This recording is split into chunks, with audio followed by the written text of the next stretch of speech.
सो hello everyone बेटा, welcome back to my YouTube channel. आज है हमारा ऑर्गेनिक केमिस्ट्री का डे 37। आज हम आइसोमेरिज्म स्टार्ट करेंगे और उसी के साथ साथ we will complete our discussion of GOC, है ना। And from my side GOC is completed. ठीक है, क्वेश्चंस आप लगाओ। एक बार अच्छे से रिवाइज कर लेना जो भी मैंने आपको पढ़ाया है, फिर आप क्वेश्चंस लगाओ। और प्रीवियस ईयर पेपर्स तो मैं आपको सॉल्व करके दे ही रहा हूँ, तो फिर जो हम चैप्टर वाइज पीवाईक्यूज है वो हम बाद में कभी कर लेंगे, ठीक है। ओके, बाकी I am planning to like एक क्वेश्चन सॉल्विंग सेशन में ले लूँ, जिसमें मैं आपको कुछ अच्छे सवाल करा दूंगा, है ना। कुछ 40 से 50 सवाल जीओसी के ऊपर मैं आपको करा दूंगा, ऐसा मैं सोच रहा हूँ। बाकी पीवाईक्यूज तो हम बाद में ही करेंगे। PYQs after syllabus completion we will do. चलो स्टार्ट करते हैं। ओके, पहला सवाल कर दिया था। दूसरा सवाल देखो, रेट ऑफ रिएक्शन कंपेयर करनी है। तो आप क्या करना है, अब आपने एक चीज तो जान ली कि सर मेरे पास अगर आर एक्स है और उसमें मैं AlCl3 डालूं या कोई भी लोएस्ट एसिड डालूं, इसके पास वैकेंट ऑर्बिटल है, एक्स इसको अपने इलेक्ट्रॉन देगा और ये वाली बॉन्ड हम तोड़ देंगे, क्योंकि एक्स के ऊपर प्लस नहीं आना चाहिए, एक्स इलेक्ट्रोनेगेटिव होता है, और आर प्लस बनेगा हमारे पास। तो सर अगर मैं कार्बोकेटाइन की स्टेबिलिटी चेक कर लूं, तो मैं इनकी रेट ऑफ रिएक्शन बता सकता हूँ। तो करो चलो। सर इसको निकालोगे यहाँ पे प्लस, इसको निकालोगे यहाँ पे प्लस, इसको निकालोगे यहाँ पे प्लस। सर ये एरोमेटिक, और सर ये प्लस की वजह से एरोमेटिक है, aromatic due to that cation. Sir यहाँ पे रेजोनेंस है, एक रिंग का रेजोनेंस। सर यहाँ पे 9 अल्फा एच है, यहाँ पे 9 अल्फा एच है। तो अगर ये ए है, ये बी है और ये सी है, इसका क्या मतलब होगा? अगर ये ए है, ये बी है, ये सी है, तो जो आपका रेट ऑफ रिएक्शन का ऑर्डर आएगा that will be A, C and B. हमने क्या किया, हमने स्टेबिलिटी ऑफ कैटाइन देख ली, उस हिसाब से हमारा आंसर आया ए, सी एंड बी। अच्छा, एक और चीज है, आर एक्स है जैसे, और तो आर एक्स की रिएक्शन मैंने AlCl3 के साथ कराई, ठीक है। इसकी रिएक्शन मैंने AlCl3 के साथ कराई, तो मुझे क्या मिला होगा? सॉरी सॉरी, AlCl3 बोल रहा हूँ, मतलब AgNO3 के साथ कराई, तो मुझे क्या मिला होगा? सर एक तो सबसे पहले आपको कॉम्प्लेक्स मिला होगा R प्लस और NO3 माइनस का, हाँ। और एक आपको मिला होगा सर प्लस AgX, AgX। अच्छा, इसमें X अगर Cl है, X अगर Br है, या X अगर I है, तो क्या होता है? सर अगर Cl है तो व्हाइट पीपीटी देखने को मिलता है, Br है तो पेल येलो देखने को मिलता है, और आयोडीन है तो येलो देखने को मिलता है। एक सेकंड, ठीक है, क्योंकि अरे हाँ, AgI is yellow and AgBr is pale yellow. I hope आपको ये बात समझ में आ रही होगी, ये बात आपको समझ में आ रही होगी। जी हाँ दोस्तों, क्या आपको ये बात समझ में आ रही है? Yes sir. ना, ये हो गया। नाउ नेक्स्ट क्वेश्चन, ये NaOH के साथ रिएक्शन करानी है। ये क्या है बताओ? NaOH के साथ रिएक्शन करानी है। सर NaOH बेस है, यहाँ पे देख लो कोई एसिडिक हाइड्रोजन है नहीं। हाँ सर है। पहले वाले कंपाउंड में यहाँ पे मुझे H दिख रहा है, इस H को मैं खींचूंगा तो ये सिस्टम एरोमेटिक बन जाएगा। Yes, Huckel core type 6 pi electrons आ जाएंगे। ये भी सेम है यहाँ पे H, और सर इसका H तो आपको ये साफ साफ दिख रहा है। अच्छा, तो अगर मैंने ये H निकाले और इस पे माइनस बनाया, मतलब अगर बेस ने ये H निकाला, यहाँ पे माइनस, बेस ये वाला H निकालेगा तो यहाँ पे माइनस, और बेस ये वाला H निकालेगा तो यहाँ पे माइनस आ जाएगा। समझ रहे हो? यहाँ पे माइनस आ जाएगा। ओके, तो सर अगर ये A है, ये B है और ये C है, अगर मैं इनकी स्टेबिलिटी की बात करूं और या इनके पीके की बात करूं, तो इसका पीके होता है अराउंड 10, इसका पीके अराउंड होता है 15। सर आपने बी वाले में सिर्फ एक NO2 ग्रुप लगाया है, इससे इतना ही क्या फर्क पड़ जाएगा बेटा? बहुत फर्क पड़ता है। इसका पीके होता है अराउंड 3 to 4 कार्बोक्सिलिक एसिड, जितना इसका पीके चले जाता है। तो rate of reaction with NaOH की हम बात करेंगे तो दैट विल बी ACB। एक NO2 लगाने से वो फिनॉल से ज्यादा एसिडिक हो गया, बहुत सारे डिफरेंट डिफरेंट एसिड से वो ज्यादा स्टेबल हो गया है। ठीक है, यस। ओके ना, ये हो गया था। देखो विद H2PT, हाइड्रोजन, देखो मैंने क्या बोला था, हाइड्रोजन के साथ क्या कैसे रिएक्शन? ये प्लैटिनम है, ये प्लैटिनम का सरफेस है, इस पे हाइड्रोजन गैस एडजॉर्ब्ड रहती है, ऐसे चिपकी हुई रहती है सरफेस पे हाइड्रोजन गैस। अब बताओ सर, ये रिएक्शन करने आएगा, ये रिएक्शन करने आएगा। ये जो ग्रुप है इसमें भीड़ भाड़ कम है, क्राउडिंग कम है, इसमें steric crowding around this double bond कम है, तो ये आसानी से चिपक जाएगा सरफेस पे। हाँ, पर सर इसमें स्टेरिक क्राउडिंग बहुत ज्यादा, देखो इतने मोटे मोटे ग्रुप लगे हैं, इनको सरफेस से चिपकने में दिक्कत होगी, इनको सरफेस से चिपकने में दिक्कत होगी, ये उतनी इजीली हाइड्रोजनेट नहीं कराएगा खुद को। ये करा देगा क्योंकि इसमें स्टेरिक क्राउडिंग कम है, हिंड्रेंस कम है, यहाँ हिंड्रेंस ज्यादा है। ठीक है, तो ऑब्वियसली बात है इसकी रेट ज्यादा होगी हाइड्रोजनेशन में, बिकॉज उसमें हिंड्रेंस कम है। तो यहाँ पे मैं एक ये हम आगे पढ़ेंगे वैसे, पर एक चीज लिख देता हूँ, इनवर्सली प्रोपोर्शनल टू हिंड्रेंस। ठीक है, rate is inversely proportional to hindrance. यहाँ देखो, ऐसे सवाल करने के लिए मैंने आपको बताया था क्या करना है, बेंजीन को खोल दो। जब ऐसे मल्टीपल रिंग हो और हमें अब एक रिंग तो तोड़नी तोड़नी है, तो देख लो उनको केकुले स्ट्रक्चर्स में बनाओ। तो इसको मैं केकुले में बनाऊंगा तो कुछ ऐसे बनेगा ये।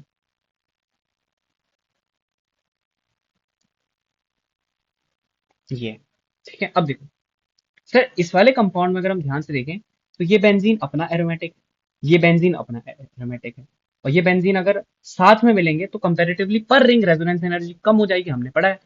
तो अगर ये इंडिविजुअल रेजोनेंस करेंगे तो इनकी पर रिंग रेजोनेंस एनर्जी ज्यादा होगी, तो मतलब ये वाली पाई बॉन्ड यहाँ मोर ससेप्टेबल टू हाइड्रोजनेट है, ये आसानी से हाइड्रोजनेट हो सकती है, रिएक्शन ये कर सकती है आसानी से। जबकि यहाँ ऐसी कोई भी पाई बॉन्ड नहीं है जो फ्री हो, यहाँ ऐसी कोई भी पाई बॉन्ड नहीं है जो फ्री हो, क्योंकि यहाँ एक लंबा रेजोनेंस चल रहा है, यहाँ एक लंबा सा रेजोनेंस चल रहा है, तो यहाँ पे एक भी पाई बॉन्ड ऐसी नहीं है जो फ्री हो। पर यहाँ ये अपना रेजोनेंस कर रहा है, यहाँ ये अपना रेजोनेंस कर रहा है, काइंड ऑफ ये वाली पाई बॉन्ड फ्री है, तो अगर रिड्यूस होगी तो ये वाली पाई बॉन्ड रिड्यूस होगी। फ्यूचर में हम जब कोई पाई बॉन्ड की रिएक्शन पढ़ेंगे तो उसमें भी ये वाली पाई बॉन्ड रिएक्ट करने में काफी उत्सुक होती है। इस वाले कंपाउंड में क्या होगा, इस वाले कंपाउंड में जब हाइड्रोजनेट करेंगे तो ये दो पाई बॉन्ड दिख रही हैं, ये हाइड्रोजनेट करके एक पाई बॉन्ड यहाँ पे बन, मतलब देखो इसमें मैं एक इक्विवेलेंट जब डालता हूँ ना, तो कुछ ऐसा 6 MCTS बनता है ऐसा, और ये वाली एक पाई बॉन्ड रिड्यूस हो जाती है इन दोनों में से, और एक यहाँ पे आ जाती है, वो हम मैकेनिज्म पढ़ेंगे। तो ये वाली बेंजीन अलग, ये वाली बेंजीन अलग, यहाँ भी फायदा हो रहा है, ये वाली बेंजीन, ये वाली बेंजीन अलग, पर आसानी से ये हो जाएगा, हो जाओ, ये वाला ज्यादा आसानी से हो सकता है।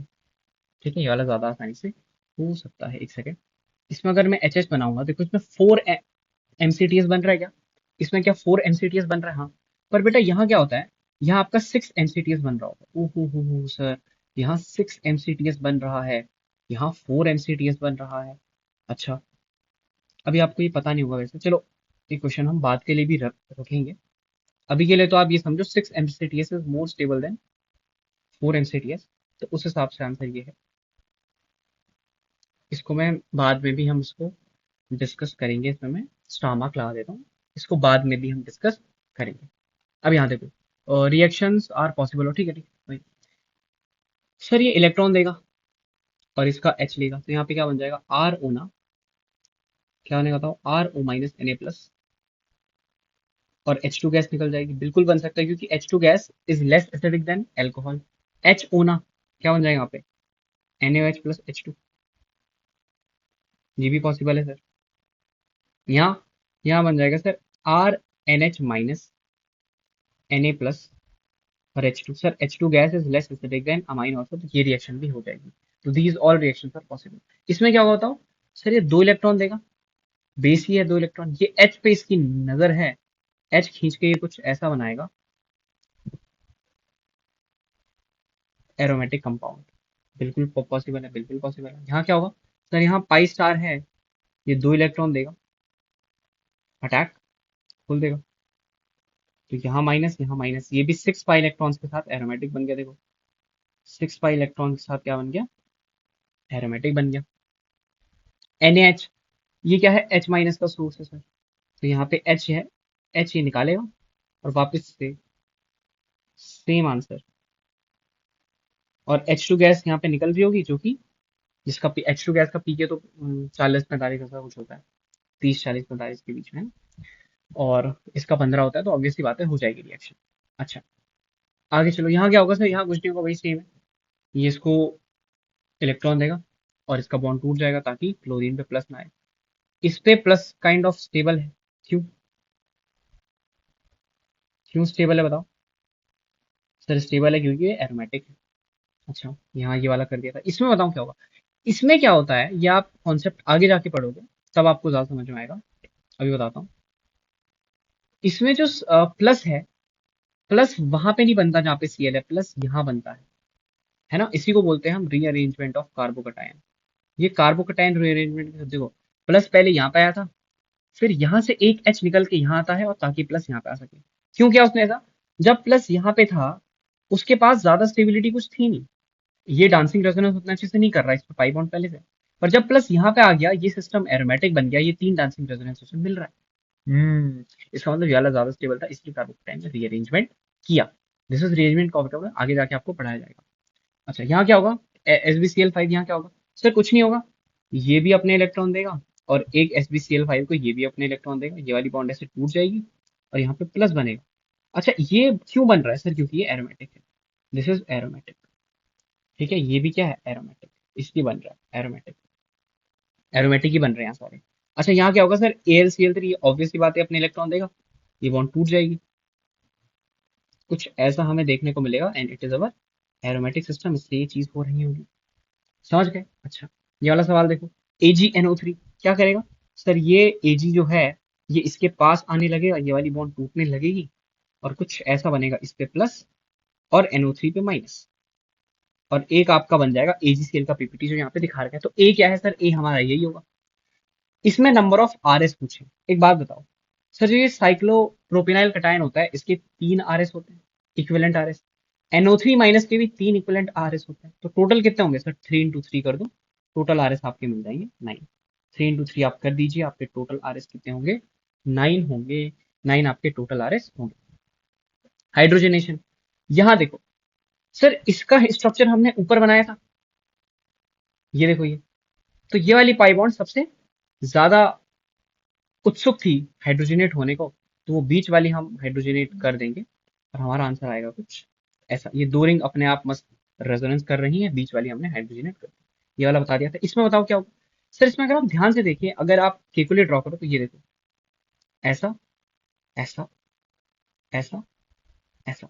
ये बहुत सारे केकुले में से एक केकुले स्ट्रक्चर है जहां ये भी एंटी एरोमेटिक, ये भी एंटी एरोमेटिक, ये भी एंटी एरोमेटिक। इस एंटी एरोमेसिटी को हटाने के लिए हम बीच वाली रिंग को ही हमें हटाना पड़ेगा, क्योंकि हमने बीच वाली रिंग हटा दी तो ये अपना आराम से एरोमेटिक, ये अपना आराम से एरोमेटिक, ये अपना आराम से एरोमेटिक, और बीच में कहीं पे भी एंटी एरोमेटिक कैरेक्टर नहीं आएगा।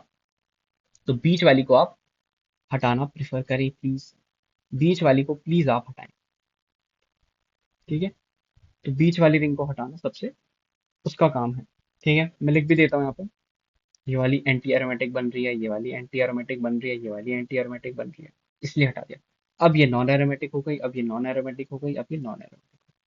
तो रिएक्शन का ड्राइविंग फोर्स क्या है? एंटी एरोमेटिक से नॉन एरोमेटिक जाना is the driving force of this reaction. Anti aromatic से नॉन एरोमेटिक की तरफ जाना is the driving force of this reaction. I hope आपको ये सवाल समझ में आए होंगे, और इस सवाल पे ज्यादा स्ट्रेस मत दो, आगे बताया जाएगा। और ये वाले इस सवाल पे भी ज्यादा स्ट्रेस मत दो, आगे बताया जाएगा है। बाकी इस सवाल को मैं थोड़ा एक और बार चेक करूंगा, है ना। बाकी मुझे तो ये लग रहा है यहाँ पे 6 MCTs बनेगी, तो that will be more stable. और we can also say one thing कि इसमें ये पाई बॉन्ड रेजोनेंस में इन्वॉल्व है ना। इसमें ये पाई बॉन्ड रेजोनेंस में इन्वॉल्व है, तो इनको उतनी जल्दी ये हाइड्रोजनेट नहीं होना चाहेंगे क्योंकि ये लंबा रेजोनेंस तोड़ देंगे। इस वाले स्ट्रक्चर में ये उतने अच्छे से लंबे रेजोनेंस में इन्वॉल्व नहीं है, इसमें है। इस वाले में उतने अच्छे से लंबे रेजोनेंस में दे आर नॉट इन्वॉल्व। ये वाली pi bond is most suspected. I guess इसका आंसर ये भी हो सकता है कि दिस ग्रेटर देन दिस, है ना। तो we will check it and will tell you. Okay, so देखो क्या कर सकते हैं कि you know one thing that ये जो फिनेंथ्रीन है, ये एंथ्रासीन है, फिनेंथ्रीन की resonance energy is 91 kilo calorie per mole. Anthracene की it is 84 kilo calorie per mole. ये ज्यादा स्टेबल फिनेंथ्रीन है, तो ये जल्दी रिएक्ट कर सकता है। तो दो रीजन मिल गए हमको। सर इसमें 6 MCTS के थ्रू रिडक्शन हो रहा है, इसमें 4 MCTS के थ्रू हो रहा है, यहाँ पे 6 MCTS के थ्रू हो रहा है। ऊपर से एक बात बताओ, बताओ, ये जो पाई बॉन्ड्स हैं ये डीलोकलाइज्ड है, पाई बॉन्ड्स कैसी हैं, डीलोकलाइज्ड है, तो इन्हें तोड़ना थोड़ा आसान है, इन्हें तोड़ना आसान है। एक वो भी रीजन हो गया, रेजोनेंस भी एक रीजन हो गया, है ना। ये वाली पाई बॉन्ड ज्यादा डबल बॉन्ड है, ये वाली ज्यादा सिंगल बॉन्ड, इन्हें तोड़ना काइंड ऑफ इजी है, ठीक है। और एक रेजोनेंस एनर्जी एग्जांपल हो गया, मतलब, ठीक है। तो इसीलिए इसकी रेट ज्यादा होगी इससे, ठीक है। What are the reasons sir? Reasons हमारे, एक रेजोनेंस एनर्जी, एक है हमारे पास एमसीटीएस। ये एमसीटीएस आपको जब इसकी मैकेनिज्म हम पढ़ेंगे, एक महीने बाद आएगा, तब आपको आएगा समझ में। एमसीटीएस और रेजोनेंस एनर्जी हो गया, एमसीटीएस हो गया, और क्या होता है सर? और है आपका मोर सिग्मा कैरेक्टर, तो जल्दी से पूछ रहा हूँ मोर सिग्मा कैरेक्टर। ये तीन आपके रीजंस हो गए कि एंथ्रासीन का हाइड्रोजनेशन ज्यादा क्यों होता है फेनेंथ्रीन से इजी, ठीक है। ओके, सो ये रहा ना। Let's see one thing. एक बात बताओ, मुझे एक बात बताओ। मैंने बोला सर, एक आदमी था मेरा बर्जीलियस, एक आदमी था बर्जीलियस, ठीक। सर बर्जीलियस सर के हमारे स्टूडेंट थे वोलर। आप सभी को अभी तक पता है इन्होंने लैब में क्या कांड किया था, ठीक। इन्होंने कुछ रिएक्शन करके NH4CnO बनाया था। Yes, NH4CnO। इनको लगा था सर ये NH4CnO बनना चाहिए। पर इस NH4CnO ने अपने आप को रीअरेंज किया और बनाया कुछ ऐसा कंपाउंड जिसे पूरी दुनिया यूरिया के नाम से जानती है, जिसे पूरी दुनिया यूरिया के नाम से जानती है। कुछ ऐसा कंपाउंड बनाया, ठीक है। ऐसा कंपाउंड बनाया यूरिया। अब क्या हुआ, वोलर ने अपने सर को बताया, ब्रिजिलस सर देखो मैंने ये किया है, आपने वाइटल फोर्स थ्योरी आपने दी थी, मैंने उसे डिस्प्रूव कर दिया है, मैंने यूरिया बना दिया। अब वो थे तो मास्टर ही, है ना। और सर ने बोला कोई नहीं, हो स्टूडेंट तो मेरे ही हो ना, तो मतलब जो तुमने किया वो मैंने किया। अच्छा, तो फिर उन्होंने बोला मैं इस फिनोमेना को नाम देता हूँ, मैं इस फिनोमेना को नाम देता हूँ आइसोमेरिज्म। मतलब देख रहे हो कितना बड़ा चोर था ये। पहले इसने बोला अब वाइटल फोर्स थ्योरी जैसी कोई भी चीज नहीं होती है। अब इसने बोला, सॉरी पहले उसने बोला वाइटल फोर्स थ्योरी नाम की चीज होती है, ऑर्गेनिक कंपाउंड नहीं बना सकते।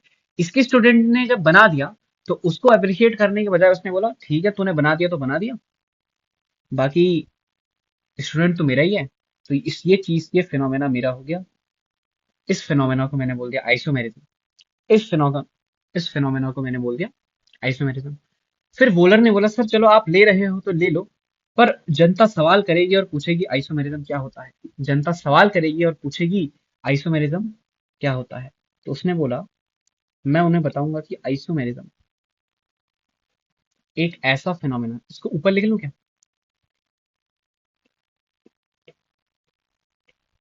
इतना बड़ा भी नहीं मतलब। देखो, उन्होंने बोला आइसोमेरिज्म, एक सेकंड, क्लियर, क्लियर, ओके। तो उन्होंने बोला आइसोमेरिज्म एक फिनोमेना होगा। Isomerism is a phenomena exhibited by exhibited by compounds exhibited by compounds। अब इसमें दो चीजें बोली इन्होंने, एग्जिबिटेड बाय कंपाउंड्स। पहली चीज, सेम मॉलिक्यूलर फॉर्मूला होना चाहिए, सेम मॉलिक्यूलर फॉर्मूला होना चाहिए। मॉलिक्यूलर फॉर्मूला सेम है तो डिग्री ऑफ अनसैचुरेशन भी सेम है, same molecular formula same D, है ना। तो इन्होंने बोला फिनोमेना है आइसोमेरिज्म एक, जो ऐसे कंपाउंड्स एग्जिबिट करेंगे जिनका सबसे पहली चीज है मॉलिक्यूलर फॉर्मूला सेम होना चाहिए, और डिफरेंट कनेक्टिविटी, डिफरेंट कनेक्टिविटी और डिफरेंट अरेंजमेंट, डिफरेंट कनेक्टिविटी और डिफरेंट अरेंजमेंट आपका होना चाहिए। और ऐसे कंपाउंड्स को हम प्यार से बोलेंगे आइसोमर्स।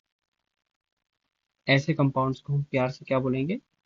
आइसोमर्स बोलेंगे, जिनका मॉलिक्यूलर फॉर्मूला सेम है, जिनकी डिग्री ऑफ अनसैचुरेशन आपस में सेम है, पर या तो उनकी कनेक्टिविटी डिफरेंट है और या तो उनका अरेंजमेंट डिफरेंट है। या तो उनकी कनेक्टिविटी डिफरेंट है या तो उनका अरेंजमेंट डिफरेंट है। अच्छा। अच्छा।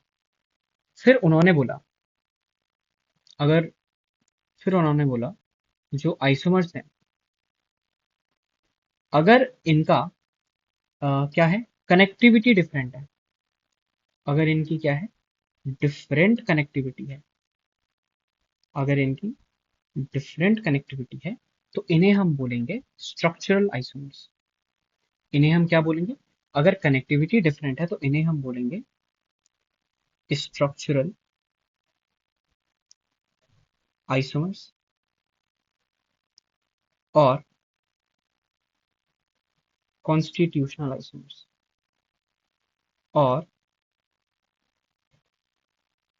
Constitutional isomers. अगर डिफरेंट कनेक्टिविटी है तो हम बोलेंगे स्ट्रक्चरल आइसोमर्स और कॉन्स्टिट्यूशनल आइसोमर्स। अच्छा। अगर अरेंजमेंट डिफरेंट है, अगर डिफरेंट अरेंजमेंट है तो इन्हें हम क्या बोलेंगे, डिफरेंट अरेंजमेंट है तो इन्हें हम बोल देंगे सर आपका स्टीरियो आइसोमर्स। इन्हें हम बोल देंगे आपका स्टीरियो आइसोमर्स। ठीक है। तो हमने अभी अभी तक क्या क्या पढ़ा सर, हमने पढ़ा आइसोमर्स होते हैं ऐसे कंपाउंड्स जिनका मॉलिक्यूलर फॉर्मूला तो सेम है पर या तो इनके पास डिफरेंट कनेक्टिविटी हो सकती है या इनके पास डिफरेंट अरेंजमेंट हो सकता है। अगर इनके पास कनेक्टिविटी डिफरेंट है तो या तो स्ट्रक्चरल बोलेंगे या कॉन्स्टिट्यूशनल बोलेंगे, और अरेंजमेंट डिफरेंट है तो स्टीरियो आइसोमर हम इन्हें बोलेंगे। ठीक है। अभी मैं आपके सामने कुछ कंपाउंड्स लिखता हूँ, आप बताओ क्या क्या है। ओके, तो देखो ये आपके सामने चार एग्जांपल्स हैं। हाँ, चार ही हैं, बताओ। सर पहले वाले में हम देख सकते हैं यहाँ पे एक दो तीन चार पांच कार्बन की चेन है, और फिर यहाँ पे सर एक दो तीन चार कार्बन की चेन है। सर आपने एक कार्बन चेन कम कर दी, मतलब आपने पांच कार्बन की चेन से चार कार्बन की पेरेंट चेन कर दी और एक कार्बन आपने यहाँ जोड़ दिया। मतलब जो कार्बन पहले यहाँ जुड़ा था वो अब यहाँ आ चुका है। देखो ये वाला कार्बन उठा के मैंने यहाँ लगा दिया ना, तो जो कार्बन पहले यहाँ जुड़ा था वो यहाँ आ चुका है। यहाँ पे आपकी डिफरेंट कनेक्टिविटी है, इन दोनों के अंदर आपकी क्या है, डिफरेंट कनेक्टिविटी। ठीक है। इन दोनों के अंदर आपकी क्या है बेटा, डिफरेंट कनेक्टिविटी है। ठीक है, डिफरेंट कनेक्टिविटी है। ओके। यहाँ देखो सर, ये वाला ऐसा है और ये वाला ऐसा है। ठीक है, ये वाला ऐसा है, ये वाला ऐसा है। आपने क्या किया सर, जो ये वाला है आपने इसका ये वाला बॉन्ड भी इधर को कर दिया, कुछ इसको ऐसा कर दिया है, ऐसा। हाँ। तो सर मतलब इसकी कनेक्टिविटी तो सेम है, चार के चार कार्बन है, सेकंड पोजीशन पे डबल बॉन्ड है, कनेक्टिविटी तो सेम है, पर अरेंजमेंट डिफरेंट कर दिया आपने। मैंने यहाँ पे क्या कर दिया बेटा, डिफरेंट अरेंजमेंट। क्या कर दिया मैंने यहाँ पे, डिफरेंट अरेंजमेंट कर दिया। अच्छा। पर सर इन दोनों को अगर मैं इस तीसरे के साथ कंपेयर करूं तो यहाँ पे चार कार्बन की पेरेंट चेन है, यहाँ पे तीन कार्बन की पेरेंट चेन है। यहाँ पे आपने क्या कर दिया बताओ, इन दोनों और इसके बीच में आपने कनेक्टिविटी का डिफरेंस कर दिया है, कनेक्टिविटी का डिफरेंस कर दिया है। अच्छा। नीचे देखो सर, नीचे आपने क्या कर रखा है बताओ, नीचे मैंने क्या कर रखा है देखो। सर एक बार बी आर अवे है, आपको ये डार्क डैश नहीं पता होगा। डार्क का मतलब होता है एक बार बी आर आपसे दूर है, सॉरी, डार्क का मतलब एक बार बी आर आपकी तरफ है, डैश का मतलब एक बार बी आर आपसे दूर है। तो यहाँ पे भी क्या है, डिफरेंट अरेंजमेंट है। यहाँ पे भी, यहाँ पे क्या है, डिफरेंट अरेंजमेंट है। यहाँ बताओ, यहाँ बताओ सर, ये तो सेम है। सर ये तो सेम है सेकंड वाले की तरह, जहाँ पे हमारा ये ऐसा था और आपने बोला ये एक बार ऐसा हो गया तो ये ऐसा हो गया। एक बार दोनों मिथाइल अपोजिट थे, एक बार दोनों मिथाइल सेम साइड है। इसमें भी सर कुछ ऐसा ही है, एक बार ये दोनों चीजें दूसरी साइड है, एक बार ये दोनों चीजें सेम साइड है। और तुम बोलोगे यहाँ पे डिफरेंट अरेंजमेंट है, यहीं पे तुम हो जाओगे गलत, क्योंकि यहाँ पे डिफरेंट, सॉरी तुम डिफरेंट कनेक्टिविटी है, यहाँ पे डिफरेंट अरेंजमेंट नहीं है, यहाँ पे डिफरेंट कनेक्टिविटी। कैसे सर, देखो यहाँ पे ध्यान से देखो, ये जो कार्बन है ये CH2OH से जुड़ा है, यहाँ पे वाला कार्बन किससे जुड़ा है, CH2OH से। और यहाँ पे वाला कार्बन जुड़ा है OCH3 से। अरे सर, अरे सर, अच्छा। यहाँ पे वाला कार्बन CH2OH से जुड़ा है और यहाँ पे वाला कार्बन OCH3 से जुड़ा है। तो यहाँ पे क्या है, इन दोनों के बीच क्या है, इन दोनों के बीच डिफरेंट कनेक्टिविटी है। इन दोनों के बीच क्या है, डिफरेंट कनेक्टिविटी है। अरेंजमेंट तो बाद में देखोगे, पहले कनेक्टिविटी देखो, पहले कनेक्टिविटी चेक करो। अगर कनेक्टिविटी ही डिफरेंट है तो डिफरेंट अरेंजमेंट देखने का फायदा नहीं है, क्योंकि वो तब स्टीरियो आइसोमर्स हो ही नहीं सकते हैं। स्टीरियो आइसोमर्स में क्या है, स्टीरियो आइसोमर्स में एक बहुत ही बेहतरीन चीज होती है, सेम कनेक्टिविटी होनी चाहिए। सेम कनेक्टिविटी होनी चाहिए, ये बहुत इंपॉर्टेंट चीज है स्टीरियो आइसोमर्स में, सेम कनेक्टिविटी। ठीक है, पहला वाला क्लियर हो गया था। वाई डिफरेंट कनेक्टिविटी, क्योंकि जो मिथाइल पहले यहाँ जुड़ा था वो यहाँ आ गया। इन दोनों में why different arrangement because connectivity is same, और एक अपोजिट साइड है एक सेम साइड है, तो अरेंजमेंट डिफरेंट हो गया। और इस वाले में क्या है, इस वाले में पेरेंट चेन आप देख सकते हो 3 कार्बन की कर दी है, एक कार्बन को यहां से हटा के यहां लगा दिया गया, देखो यहां से हटा के यहां लगा दिया गया है, तो ये बन गया आपका डिफरेंट कनेक्टिविटी इन दोनों में है। इसमें डिफरेंट अरेंजमेंट क्यों है सर, ये डार्क बॉन्ड है ये डैश बॉन्ड है, एक हमारे तरफ है टुवर्ड्स, एक हमसे दूर है अवे, तो इसीलिए एक पास एक दूर, तो डिफरेंट अरेंजमेंट हो गया। और ये क्या है, डिफरेंट कनेक्टिविटी क्यों है सर, यहाँ पे इस कार्बन से, इस डबल बॉन्ड के कार्बन से यहाँ तो CH2OH जुड़ा है, पर यहाँ OCH3 जुड़ा है, तो यहाँ कार्बन कार्बन बॉन्ड है, यहाँ कार्बन ऑक्सीजन बॉन्ड है, यहाँ डिफरेंट कनेक्टिविटी आपको नजर आ रही है। ठीक है, ओके। अब हम इन स्ट्रक्चरल और स्टीरियो के डिफरेंट टाइप्स के बारे में बात करेंगे। ठीक है, इनके डिफरेंट टाइप्स के बारे में हम बात करेंगे। ठीक है, अब देखो, ओके, आइसोमर। ठीक है, देखो,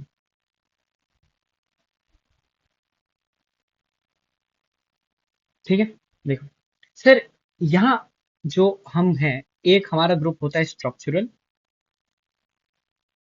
और कॉन्स्टिट्यूशनल, स्ट्रक्चरल और कॉन्स्टिट्यूशनल। ठीक है, स्ट्रक्चरल और कॉन्स्टिट्यूशनल। सर इसमें जो हमारे आइसोमर हैं उनके नाम कुछ इस प्रकार हैं, ring chain isomerism, ring chain isomerism, उसके बाद फंक्शनल आइसोमेरिज्म, अच्छा रुको, उसके बाद टॉटोमेरिज्म, एक सेकंड, टॉटोमेरिज्म, उसके बाद फंक्शनल ग्रुप आइसोमेरिज्म, उसके बाद फंक्शनल आइसोमेरिज्म या फंक्शनल ग्रुप आइसोमेरिज्म, उसके बाद मेटामेरिज्म, मेटामेरिज्म, उसके बाद चेन आइसोमेरिज्म। ठीक है, उसके बाद आपका चेन आइसोमेरिज्म। ठीक है, उसके बाद आपका चेन आइसोमेरिज्म, और लास्ट में बेटा आपका आता है पोजीशन आइसोमेरिज्म। लास्ट में कौन सा आएगा, पोजीशन आइसोमेरिज्म। ये आपके 6 टाइप्स ऑफ स्ट्रक्चरल या कॉन्स्टिट्यूशनल आइसोमेरिज्म है, जिनमें आपकी कनेक्टिविटी चेंज होती है, जिनमें आपकी कनेक्टिविटी चेंज होती है। अच्छा, ना, सेकंड था हमारा स्टीरियो आइसोमेरिज्म, सेकंड था हमारा स्टीरियो आइसोमेरिज्म। अच्छा, स्टीरियो आइसोमेरिज्म भी आगे जाके 2 टाइप का होता है। एक होता है आपका कॉन्फ़िगरेशनल, जिसमें आपकी कॉन्फ़िगरेशन चेंज होती है, कॉन्फ़िगरेशनल। और एक होता है आपका कन्फर्मर, एक होता है आपका कन्फर्मर। अच्छा, now configurational is again of 2 types, it is again of 2 types. You have geometrical isomerism, geometrical isomerism, and optical isomerism, and optical isomerism. Geometrical के फिर अपने बहुत सारे टाइप्स हैं, फॉर एग्जांपल मैं कुछ लिख देता हूँ आपके लिए, जैसे along carbon double bond carbon. ठीक है, along carbon double bond NH, carbon double bond NOH। और क्या हो सकता है बताओ, ठीक है, है ना, इतना मतलब आगे वो पढ़ेंगे ईटीसी ईटीसी। ऑप्टिकल आइसोमेरिज्म भी बहुत टाइप का होता है, एक होता है डी एंड एल, या इसको छोड़ के हम सीधे ये लिखते हैं एनेंशियोमर्स,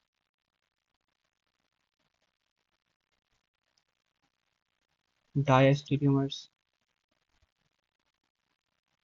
है ना, एनेंशियोमर्स, डायस्टीरियोमर्स, मीजोमर्स, और आर एंड एस, ईटीसी। यहाँ भी आप लिख सकते हो ऐसे तो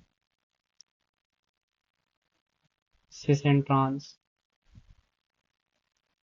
और E and Z, etc etc वगैरह ऐसा लिख सकते हो। ये होते हैं आपके ज्योमेट्रिकल, ये होते हैं आपके ऑप्टिकल। सर कन्फर्मर के बारे में भी कुछ बता दो। कन्फर्मर के बारे में एक बहुत इंपॉर्टेंट बात यह है कि इन्फिनाइट इन नंबर, इन्फिनाइट इन नंबर, इन्फिनाइट इन नंबर, ये इन्फिनाइट होते हैं नंबर। इनके बारे में एक बहुत ही बढ़िया चीज है कि, चलो तो आगे बताऊंगा, रोटेशन अराउंड सिग्मा बॉन्ड की वजह से ये होते हैं। जो हमारी सिग्मा बॉन्ड है वो घूम सकती है, तो इसीलिए रोटेशन अराउंड सिग्मा बॉन्ड अगर आप बात करो, that is rotation around sigma bond, तो उसकी वजह से कन्फर्मर कन्फर्मर आइसोमरिज्म आपके सामने होता है।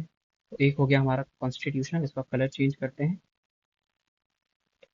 ये फिर एक हो गया आपका स्टीरियो, एक सेकंड का, एक हो गया आपका स्टीरियो, ठीक, ये हट नहीं रहा, एक सेकंड।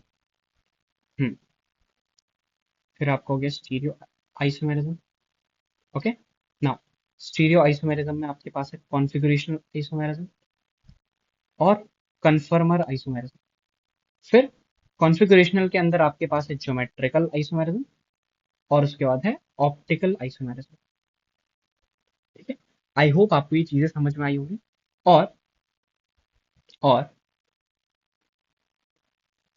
और जो ये स्ट्रक्चरल या कॉन्स्टिट्यूशनल आइसोमेरिज्म होते हैं, इनकी एक प्रायोरिटी होती है, इनकी एक प्रायोरिटी होती है, और उसी प्रायोरिटी ऑर्डर में मैंने आपके सामने ये लिखे हैं। This is the priority order,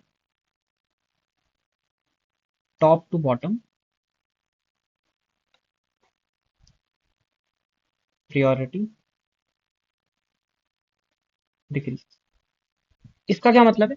इसका बेटा जनरली ये मतलब है, अगर दो कंपाउंड्स हैं, अगर दो कंपाउंड्स हैं वो रिंग चेन भी आइसोमेरिज्म भी दिखा रहे हैं और टॉटोमेरिज्म भी दिखा रहे हैं, तो तुम उन्हें क्या बोलोगे? बताओ, तुम उन्हें क्या बोलोगे? सर हम उन्हें रिंग चेन आइसोमेरिज्म बोलेंगे टॉटोमेरिज्म बोलने के बजाय, जबकि है वो दोनों, पर प्रायोरिटी हमारी रिंग चेन की ज्यादा है, इसीलिए हम उसे रिंग चेन पहले बोलेंगे उन दो आइसोमर्स को, बजाय टॉटोमेरिज्म बोलने के, है ना। अच्छा सर, इसका कोई ट्रिक है? एक काम कर सकते हो आप, आगे के सारे नंबर याद कर सकते हो, है ना। यू कैन लर्न, आगे के सारे नंबर्स आप याद कर सकते हैं। आगे के नंबर्स जो हैं बेटा वो आप याद उन्हें कर सकते हैं, ठीक है। आगे के नंबर्स आप याद करेंगे, that will be your priority. तो जैसे रिंग चेन का आप कर लो आर, है ना। जैसे रुक जाओ, मैं आपके लिए एक वो बना देता हूँ, तो ये है ring chain, then tautomerism, then functional isomerism, metamerism, chain isomerism, position isomerism. ये है आपको याद करना है। कैसे करोगे? ट्रिक ट्रिक होती है, देखो, I will not right it, just remind it और राइट, दैट इज रात, रात को एफएम, रात को एफएम चलाओ प्यार से, रात को एफएम चलाओ प्यार से, ठीक है। रात को एफएम चलाओ प्यार से, वो आपको याद करनी है, ये है आपका। इसमें बच्चे कंफ्यूज होते हैं कि चेन पहले या पोजीशन पहले, तो बेटा पोजीशन की प्रायोरिटी सबसे कम है, चेन की प्रायोरिटी पहले है, ठीक है। तो ये रहा आपका ब्रीफ डिस्क्रिप्शन ऑफ आइसोमेरिज्म, ठीक है, ब्रीफ डिस्क्रिप्शन ऑफ आइसोमेरिज्म। ये रहा आपका what is the difference between connectivity and arrangement. अच्छा, यहाँ आपका ड्यू बहुत काम आएगा, तो प्लीज उसे आप ध्यान रखें, है ना। ये रहा आपका ये। अब हम क्या करेंगे? अब हम एक बार ब्रीफली अपने स्ट्रक्चरल आइसोमेरिज्म के बारे में पढ़ लेते हैं, है ना। ब्रीफली थोड़े थोड़े जो ये हैं, टॉटोमेरिज्म हम बाद में जाके डील करेंगे, तो 1 3 4 5 6 के बारे में हम पहले पढ़ लेते हैं, ठीक है। चलो, तो लेट्स स्टार्ट विद, और फिर जब हम स्ट्रक्चरल कर देंगे उसके बाद हम आएंगे ज्योमेट्रिकल पे, फिर ऑप्टिकल पे, फिर लास्ट में कॉन्फर्मेशन। चेंज भी कर सकते हैं बीच में, पर चलो वो देखा जाएगा। तो चलो स्टार्ट करते हैं रिंग चेन आइसोमेरिज्म के साथ। That is our ring chain isomerism. That is our ring chain isomerism. What are the key points of this type of isomerism? अभी बता रहा हूँ आपको, वही बता रहा हूँ। देखो, जो रिंग चेन आइसोमेरिज्म है उसमें क्या होगा, उसमें क्या होगा, जो आपका कंपाउंड्स होंगे, जो आपके दो आइसोमर्स होंगे कंपाउंड्स, जो आपके आइसोमर्स होंगे कंपाउंड्स, एक आपका रिंग फॉर्म में होगा, एक आपका चेन फॉर्म में होगा, इसीलिए बोल रहे हैं रिंग चेन आइसोमर्स। एक आपका रिंग फॉर्म में होगा कंपाउंड, और एक आपका चेन फॉर्म में कंपाउंड होगा। ऑब्वियसली बात है मॉलिक्यूलर फॉर्मूला इनका सेम होगा, है ना। ऑब्वियसली बात है मॉलिक्यूलर फॉर्मूला इनका सेम होगा, और इनकी पेरेंट चेन डिफरेंट होगी, different parent chain, different parent chain. Isomerism है तो मॉलिक्यूलर फॉर्मूला तो सेम होगा, पर इनकी पेरेंट चेन डिफरेंट होगी। इसका मतलब ये चेन आइसोमर्स भी कहला सकते हैं, पर ऑब्वियसली बात है प्रायोरिटी हमारी रिंग चेन की ज्यादा है, तो इसीलिए हम इनको रिंग चेन आइसोमर ही कहेंगे। Okay, now second one. तो सेकंड प्रायोरिटी टॉटोमेरिज्म के, पर वो हमने बाद में जाके पढ़ना है। टॉटोमेरिज्म हमने बाद में जाके पढ़ना है, पर थोड़ा सा ग्लिम्स मैं आपको देना चाहूंगा उसका, तो इसलिए मैं यहाँ पे छोटा सा लिखूंगा बस टॉटोमेरिज्म। बाद में इसको हम डिटेल में पढ़ेंगे, सेपरेट लेक्चर्स होंगे टॉटोमेरिज्म। टॉटोमेरिज्म में क्या होता है,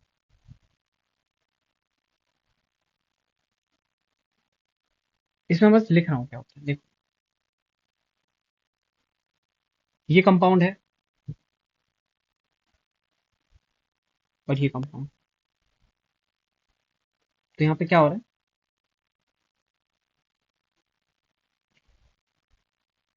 इस वाले में क्या होता है कि इंट्रा मॉलिक्यूलर, इंटर नहीं, याद रखना, इंट्रा मॉलिक्यूलर एटम ट्रांसफर होते हैं, इंट्रा मॉलिक्यूलर एटम ट्रांसफर होते हैं इस टाइप के आइसोमेरिज्म में, इंट्रा मॉलिक्यूलर एटम ट्रांसफर होते हैं। ठीक है, बस ये छोटा सा चीज है, ये बताना था कि टॉटोमेरिज्म क्या होता है, बाकी इसको डिटेल में तो आगे बढ़ेंगे। अच्छा, इसके बाद है हमारे पास फंक्शनल ग्रुप आइसोमेरिज्म या फंक्शनल आइसोमेरिज्म, फंक्शनल आइसोमेरिज्म, है ना। उतना कुछ एक्सप्लेन करने को तो है नहीं, just it is just theory, right. Okay, functional isomerism में हमारे पास क्या होगा कि डिफरेंट फंक्शनल ग्रुप्स होंगे। क्या होगा हमारे पास, डिफरेंट फंक्शनल ग्रुप्स होंगे आपके पास। ठीक है, क्या होगा फंक्शनल ग्रुप में, क्या होगा कि आपके पास डिफरेंट फंक्शनल ग्रुप्स होंगे। अच्छा, ओ सॉरी, रिंग चेन में आपको एग्जांपल देना भूल गया। Let me give you an example here. For example you have this and this. आप चेक करोगे इनकी ड्यू सेम है, पर एक आपका प्रोपीन है, एक आपका साइक्लो प्रोपेन है। ये हो गया एक एग्जांपल। और क्या हो सकता है, और बेटा ऐसा हो सकता है, देखो 1,3 ब्यूटाडाइन, और इसके साथ आप साइक्लोब्यूटेन बनाओ, एक ऐसा बना दो। बहुत सारे हो सकते हैं, ये बस एग्जांपल।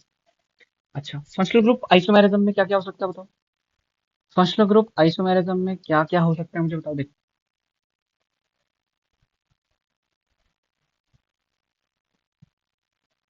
अगर मैं ऐसा बनाऊं, इसकी डी एक है, इसके साथ अगर आप ऐसा करोगे, इसकी भी डी एक है, यहाँ कीटोन है, यहाँ अल्कीन और अल्कोहल है, बिल्कुल फंक्शनल ग्रुप आइसोमेरिज्म है।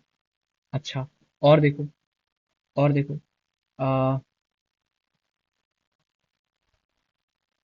ये, और इसके साथ ये देखो, ये एसिड है, ये एस्टर है, ये एसिड है और ये एस्टर है, ये भी क्या होंगे, फंक्शनल ग्रुप आइसोमेरिज्म होंगे। तो बस आपको यही देखना है कि डिफरेंट फंक्शनल ग्रुप चाहिए बस, भैया हमें तो डिफरेंट फंक्शनल ग्रुप चाहिए, और हम उन्हें फंक्शनल ग्रुप आइसोमेरिज्म या फंक्शनल आइसोमेरिज्म बोल देंगे। ठीक है। अच्छा, अब आ जाओ मेटामेरिज्म पे,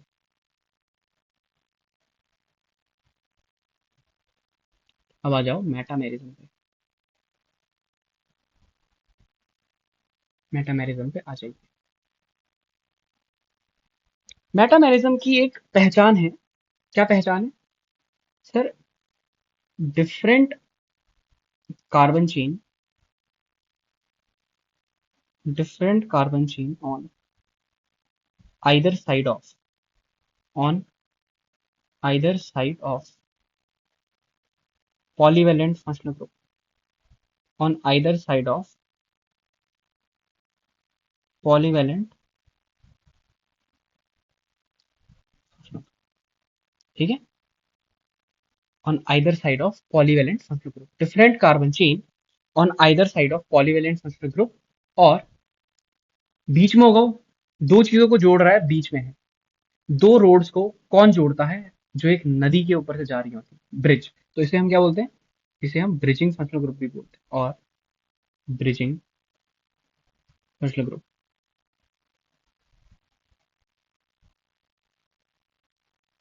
आई होप आपको ये बात समझ में आ रही होगी, that is our bridging functional group. अच्छा, now what are bridging functional groups, ये भी जानना बहुत इंपॉर्टेंट है। What are bridging functional group, देख लो।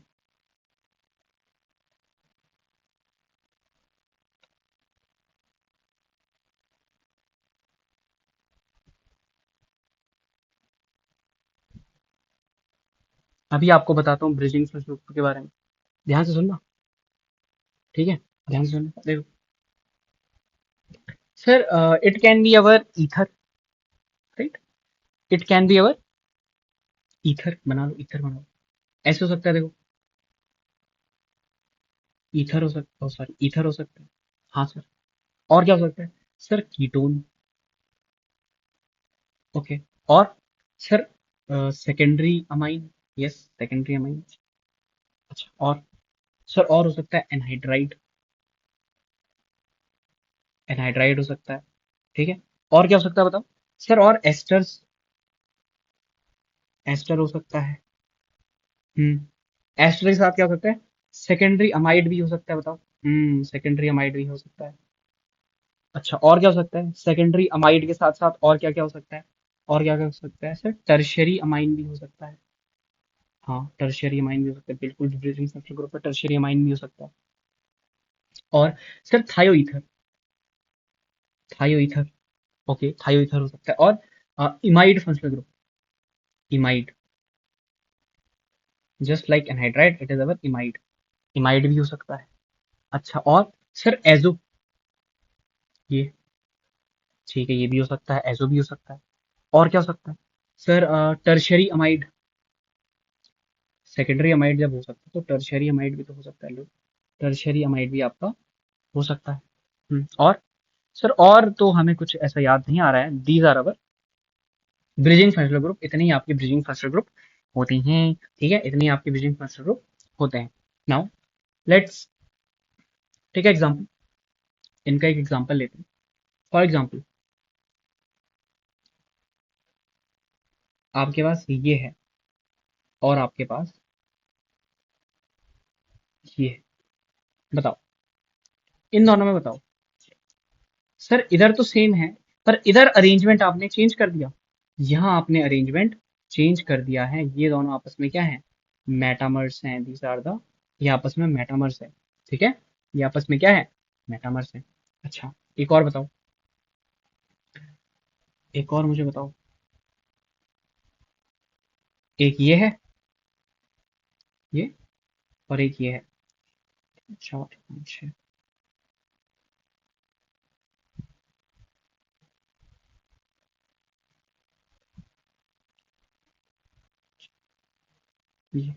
ये दोनों क्या है आपस में, ये दोनों आपस में क्या है बताओ, ये दोनों आपस में क्या है, ये दोनों आपस में क्या है, और थोड़ा कुछ सवाल पूछने के लिए, लो मैंने ऐसे कर दिया था,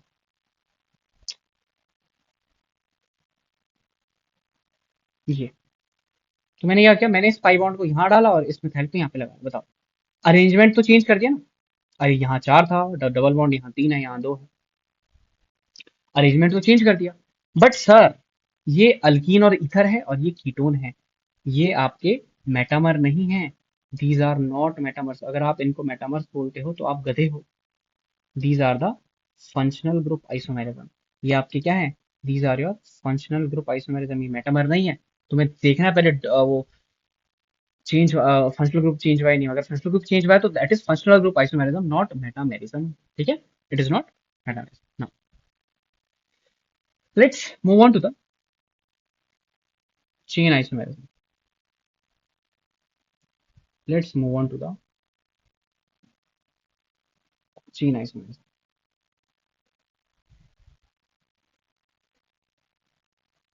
देखो चेन आइसोमेरिज्म में एक चीज देखो। अच्छा एक चीज तो क्लियर है ना, मॉलिक्यूलर फॉर्मूला सेम होगा, डिग्री ऑफ अनसैचुरेशन सेम होगा। उससे भी बड़ी चीज जो चेन आइसोमर में मुझे देखने को मिलती है that is same functional group. Same functional group होगा मेरा, ध्यान दें उस बात पे। अच्छा और और क्या होगा सर, डिफरेंट पेरेंट चेन होगी इसमें। क्या होती है इसमें, different parent chain.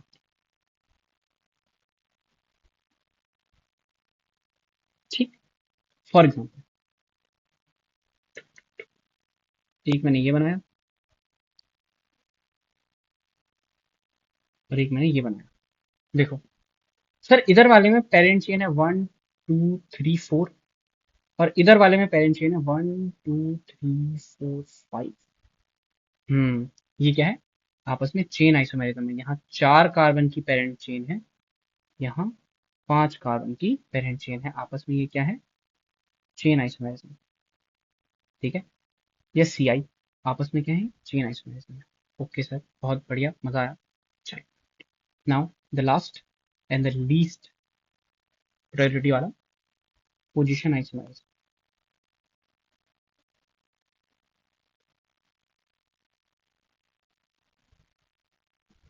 Position isomerism, देखो ध्यान सुनो।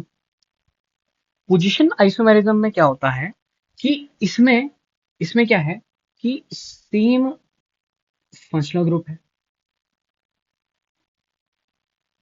इसमें क्या है, सेम फंक्शनल ग्रुप है, इसमें भी सेम फंक्शनल ग्रुप है। चेन आइसोमर में भी सेम वो है फंक्शनल ग्रुप, इसमें भी सेम फंक्शनल ग्रुप है। अच्छा, पर इसमें एक और चीज है कि same parent chain, same parent chain, और पेरेंट चेन के साथ साथ and side chain, same parent chain and side chain है इसमें।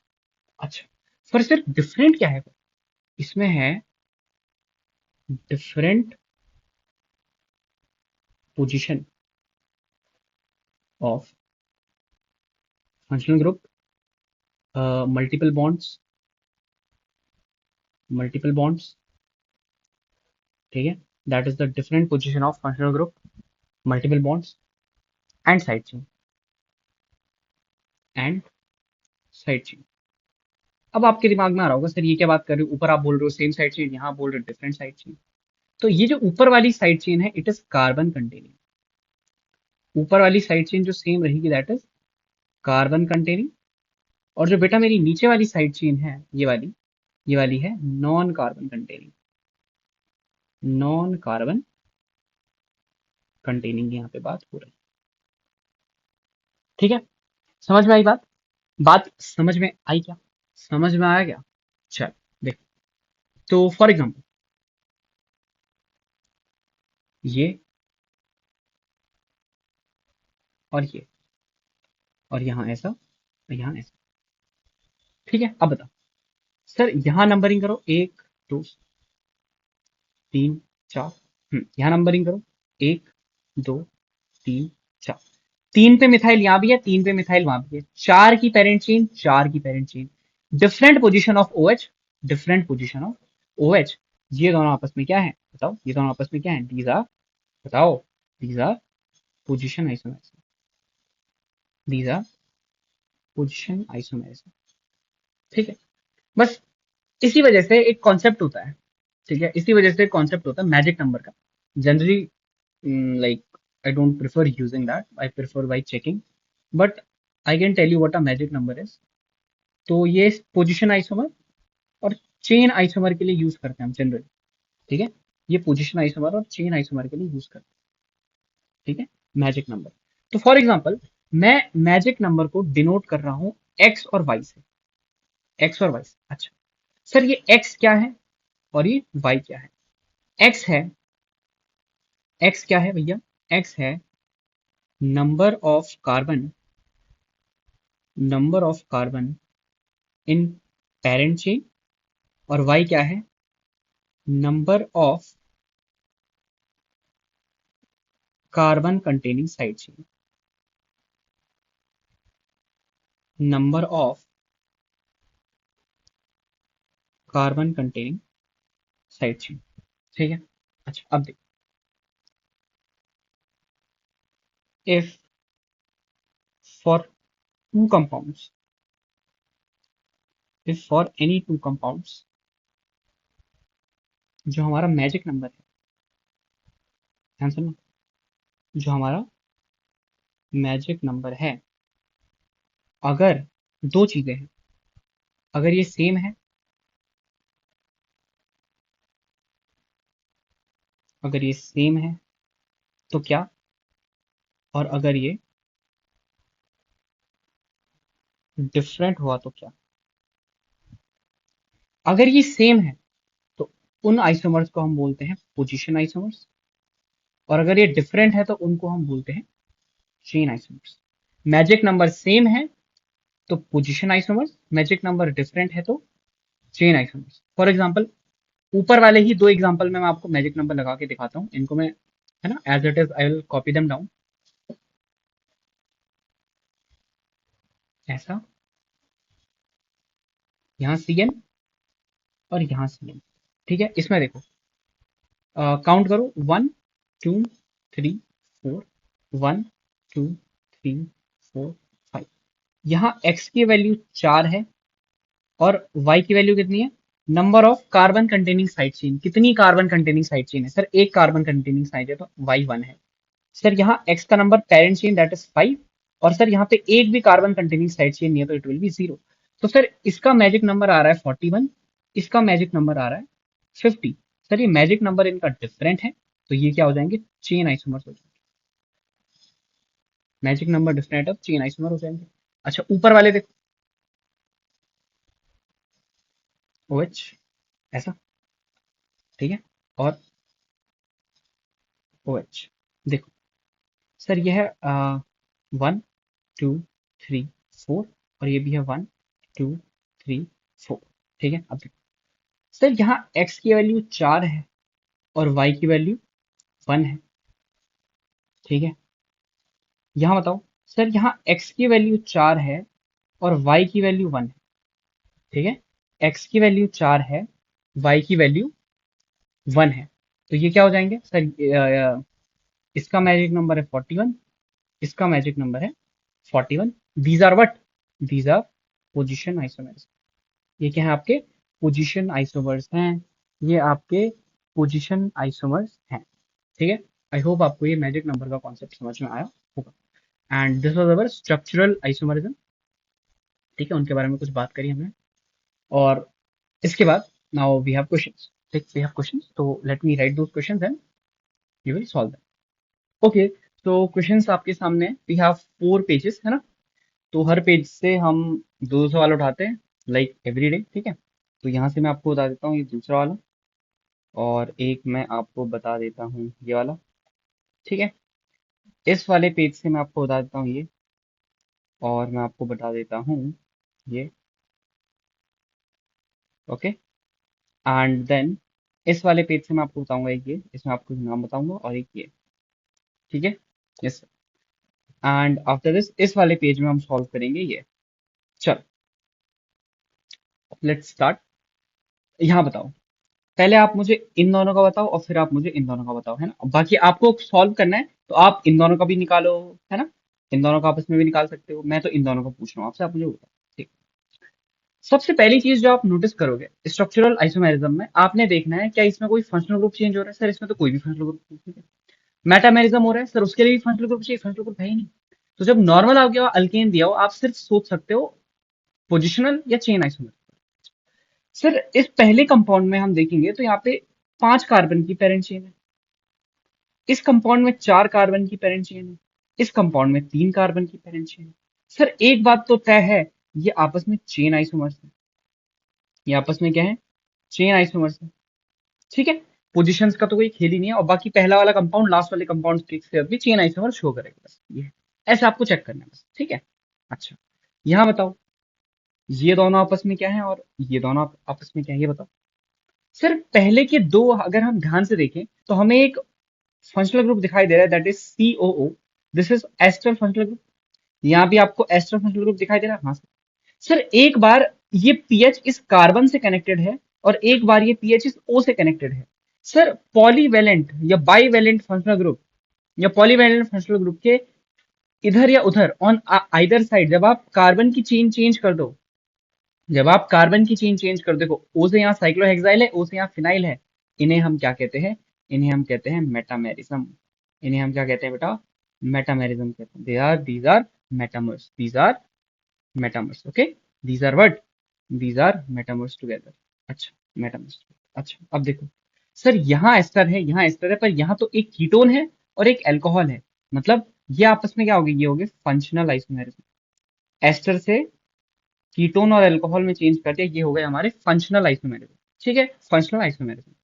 ओके, बस ऐसे ही चेक करना है, इजी इजी है, ठीक है। इसमें चेक कर लो, इसमें चेक कर लो, इन दोनों में ये क्या है, क्या किसी को इनका नाम पता है? हाँ सर, आपने जीओसी के लास्ट में बताया था, these are xylenes, these are xylenes. Okay, ortho xylene, meta xylene, para xylene. अब एक चीज बताओ, ये क्या है आपस में? सर ये 1-3 पोजीशन पे है, सॉरी 1-2 पोजीशन पे, ये 1-3 पोजीशन पे और ये 1-4 पोजीशन पे। सर एक बात तो सेम है, कार्बन की चेन सेम है और फंक्शनल ग्रुप भी सेम है। अगर बेंजीन को आप फंक्शनल ग्रुप लेते हो, functional group also same. That means these are nothing but position isomerism. These are nothing but position isomerism. आपको मैजिक नंबर लगाना है, लगाओ। 62 आएगा इसका magic number. Main chain 6 carbon की 6 और 2 ब्रांच 62। यहाँ भी 62, यहाँ भी 62, पोजीशन आइसोमेरिज्म। यहाँ देखो, पोजीशन और कहाँ पे, ये देखो, ये चेन क्यों है सर यहाँ पे, 1 2 3 4 5। इसका मैजिक नंबर 50, इसका मैजिक नंबर आप निकालना 41, इसका मैजिक नंबर 32। मैजिक नंबर सबके डिफरेंट है, सब आपस में चेन आइसोमर है।